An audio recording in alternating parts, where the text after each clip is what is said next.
Where is the funny? That's what we're here to talk about today. Everyone, welcome to class. Today, I'm going to help you learn how to find the funny. Here in Find Your Funny Toastmasters, we have a role called Humor Detector.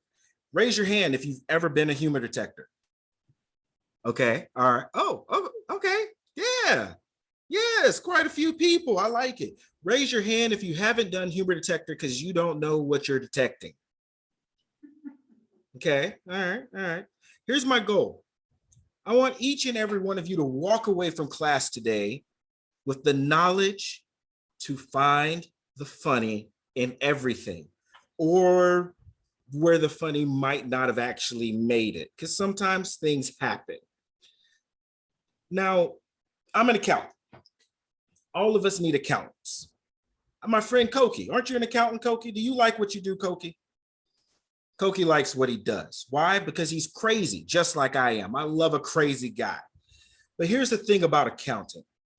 It's what makes me qualified to talk to you about being a humor detector. What does that have anything to do with it? Well, as an accountant, I typically do one of two things. I either take my time and search through your budget, search through all of the loopholes to help you find the money. That's right. Everybody want to find the money. If you don't want to find the money, then go ahead and just cut your camera off and walk out. Okay, everyone's still here. Okay, cool. So you need accountants. You see what I'm saying? Now, if you want to save money and you want to be balling like you out of control, like our friend Marjane here, then what you need to do is get you an accountant. We dig deep, figure out where you're wasting your money at, build you a budget, help you set up that retirement so that one day you can retire and you won't have to come back to the school of hard knocks and teach part-time like some of us. William, I hope my check is in the mail. Really, I really do hope it is. The other thing that we do as accountants, we fight the IRS. You don't want to pay all those taxes. There's a tax for gas. There's a tax for the county. The state has a tax. The country has a tax. I'm pretty sure yesterday I paid a shoe tax. All I wanted was some socks. I had to pay 10 extra cents because they told me I had to buy a pair of shoes. People, it's crazy out here. But that's why you need an accountant. You don't want to pay $40,000 in taxes a year. Unless you're a billionaire, then $40,000 in taxes is not that bad. But if you're a little guy like me working off of these poor wages that William is paying us, you need to save every penny you can. So I will work for you as an accountant to dig deep into the laws and regulations to make sure that you can become richer, or at least have to pay a little bit less, or avoid a little bit of jail time. We don't need any Wesley Snipes around here. Also, as an accountant, I'm going to audit things. What does it mean to audit? Like I said, it's all about the money. First, we helped you figure out how to spend your money correctly. Then we help make sure that you pay your taxes correctly. And then I'm going to make sure that you're actually recording your money correctly. Everything that I've told you thus far deals with what? Paying attention to details. That's what we do as a humor detector. All of us become accountants of funny. You have to pay attention to the detail. Okay. So, King, what's your point? All right, I get it. Want to pay attention? What's your point? Well, I'm telling you what my point is. My point is, I want you to pay attention to every single joke that is said or either not said, just like a mama who's going to ask you questions about where you've been at 12 o'clock midnight, and you know you were supposed to be home at 10 p.m. We all have been there before. You're out with your friends. The clock strikes 9:30.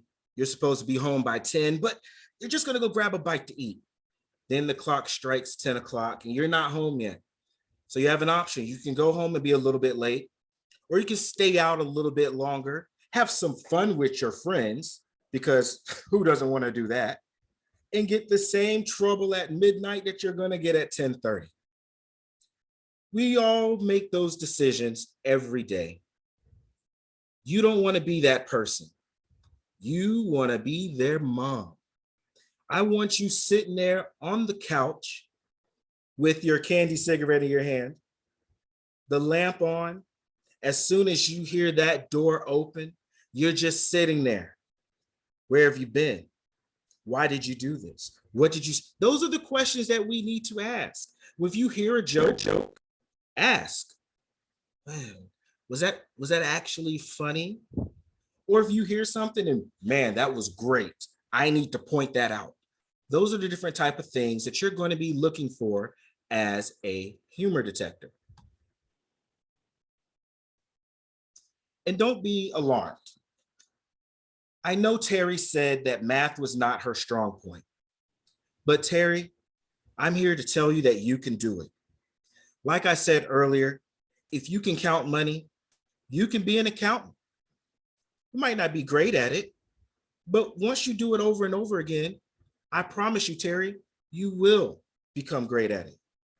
And just like that, all of us can become great at being a humor detector. It sounds like it could be a lot, but if you take it one step at a time, I promise you, you're going to do just fine. Here at the School of Hard Knocks, we like to teach you what to look for. The very first thing I want you to think about is yourself on a beach. No, not that beach. I know you see the commercials on TV where the music's out there. You're leaning back in your favorite lawn chair, opening your favorite bottle of water with your favorite actor or famous person. I want you to be that guy out on the beach with a metal detector, because that's what you're doing. You're looking for the funny in everything. And there's different types of funny that you should be looking out for. The very first type of funny is slapstick. This is the type of humor that causes the School of Hard Knocks to prefer all of these hard hats that everyone just seems to have. I don't know what we're doing at this school. I don't know what tuition costs, but I really need to know why so many people have hard hats just laying around. Is this just a thing? Am I supposed to have a hard hat? Hey, do we have a hard hat? Please listen, I need to know what's going on. The School of Hard Knocks might be hitting a little bit too hard, okay? I don't know why everybody got a hard hat, but that's what slapstick humor is when people throw the rubber chicken and it hits you right in the face. You can't miss it. It's the most obvious type of humor. Those might be a little easier to grasp. But then you have those that take a little bit of wit to them, not only to be presented, but to be perceived. That's going to be your sarcasm and your play on words. I love good sarcasm. Just like earlier when William said, I don't see Mike. It was great sarcasm. It threw me for a second. I was like, is he serious? And I was like, this is hilarious. That was hilarious. Good job, William. Oh, good job. That's why you're the principal of the School of Hard Knocks. The man knows what he's doing. Those are different types that you have to look for. You have to dig a little bit deeper to really understand them.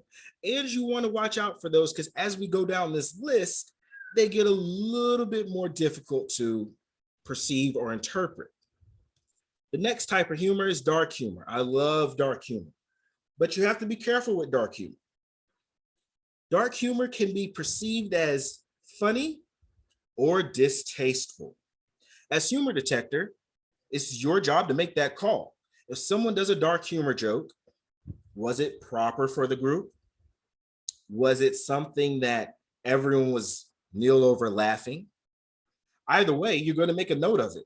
Let them know, did it work? Did it not? It can be a little harder to detect because most of the time with dark humor, there's going to be a few people that wonder, should I be laughing at this? And the answer is, in the inside, absolutely. Be careful what shows on your face, though. And then the last two, satirical, philosophical. Man, these are the ones that go over your head. If I brought someone in here that had a PhD in religion and they started telling jokes, those jokes might be funny, but you might not get it. Why? Because it wasn't necessarily for this crowd. Listen for those jokes or for what might appear to be a joke. You might not know it's a joke because, like me, I don't have a PhD in practically anything except being an idiot. And the one for being an idiot was granted to me by my father. He said, boy, you know how to mess up some stuff. He was right. So I accepted my degree and I actually graduated with honors. It was great.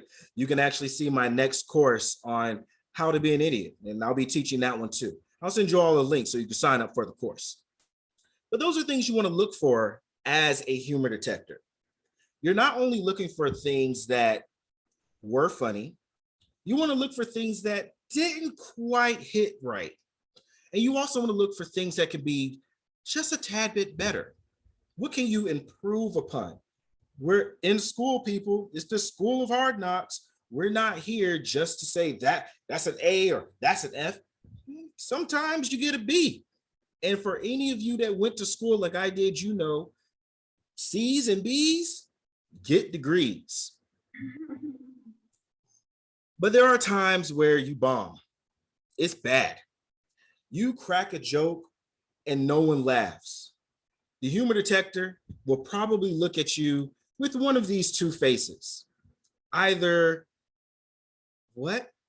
Let me grab my pen. Let me write this down. I can't believe he said that. What is wrong with that guy, Aakeem? Or he might look at you with the, I don't know, man. I don't know. It just, didn't do it for me. That's okay. As a humor detector, you want to record those moments. How can people get better being funny if you don't tell them spots where it just didn't quite work out? So now it's time for me to give you the example. You're like an umpire in baseball. You're going to listen for the funny, write it down even before the meeting starts, and then you're going to tell whether it was a swing and a hit or was it a swing and a miss. And it's okay to miss, because remember, it's 3 strikes and you're out. 1 strike, you can still hit a home run after that. 2 strikes, coach might pull you a little later, but it's okay. You can still hit a home run. 3 strikes, we're going to tell you just to sit down. Okay, stop trying. We're just going to try again tomorrow. So I'm going to actually give you a humor detector report that I've taken since logging in at the beginning of the meeting. A couple of things that I thought were hits. These were really good. Terry Wells talked about smiling faces and started a little banter that went really well. It was nice. It was elegant. We were all able to jump off of it. That's a good sign of humor. Everyone understood. Everyone was in on it. It played out very well. And then we have the slapstick, Susan Schultz and her hat. I loved it. She showed up. She was the first one to show up with an actual hat. I loved it. Hit us in the face with it. Marjane, she talked about her accounting experience and equating that, said that she had not enough experience with counting money. I loved it. We can all understand that. Very simple humor. Now, on the flip side of that, an opportunity where I think, Marjane, you really could have hit us a little bit harder. You hit the ball, you got the first base, but listen, home runs win the game. You said the school of hard knocks and you knocked on your head. She knocked on her head. I think that would have been great. What about saying something like the school of hard knocks, where we knock on something hard? Twist around the words completely, but you still incorporate your joke. That's just another way to enhance it. And then Fred, he said earlier that there was a school theme. But that's all he said. Fred, come on, you're quick with it. I would have loved to see you insert a little joke or a little slight remark there. And then William, where's Mike? He said, where's Mike? And after that, everyone followed along. It went on for several moments. Again, great example of good humor and putting it to use. And with Fred and Marjane, they had good examples of humor as well. But there was opportunity for them to develop that into something more. That's the goal of the humor detector. So now unmute yourselves and tell me, how'd I do? How'd I do on my humor detector report? Did I hit a home run? Did I strike out? Did you see I missed anything? Just go ahead and blurt it out. You knocked it out of the park. That's what I like to see, Paula. Someone give this woman a raise. That's what I'm talking about. Anyone else got a comment? She copied my work. Yeah. I posted. I do a Say it again. I said I do Aakeem if I could. Yeah, go ahead. When you were talking about the shoe tax, you just wanted to buy socks. I had put it in the chat. I asked if they charge you per foot. And maybe that should have Very been nice. mentioned as well. Very nice. Very nice. So you see, just that quickly, you have an example of how to do a humor detector report. And you even critiqued my humor detector report. Finding the funny, doing a humor detector report on a humor detector report. Clearly, you know how to find the funny. One thing that I want you to know is that you can't be afraid to explore the world of funny. Christopher, I'm taking this Columbus, is known to have found America. Now, we all know that there's little asterisks with that, but did you know that he actually set out to find Japan? A lot of people think it's India. He hit America and due to some poor math, thought he had found Japan. Turns out he was using two different sets of miles in order to mark his map. And hey, he ended up finding what we know now as the Native Americans. But it's Christopher Columbus. So he said he was going to take it anyway. Be like Christopher Columbus. Don't be afraid to explore the world of funny and really understand how humor works.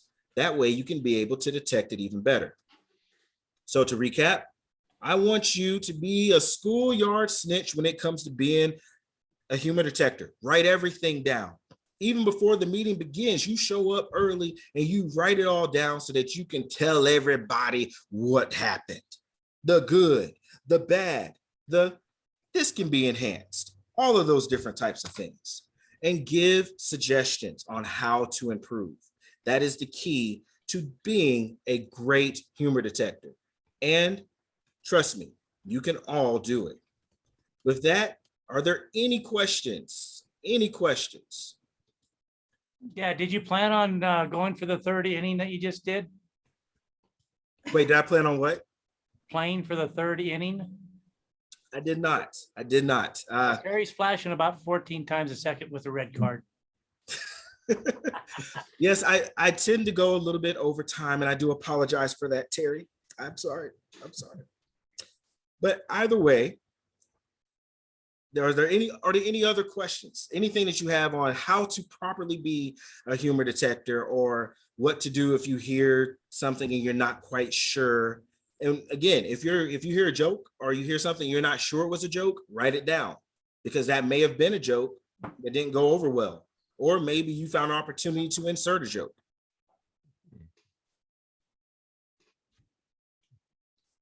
And it looks like the answer is no. So with that, thank you all for your time.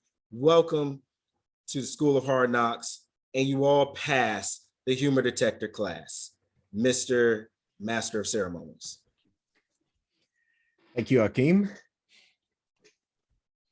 Just be that you will probably be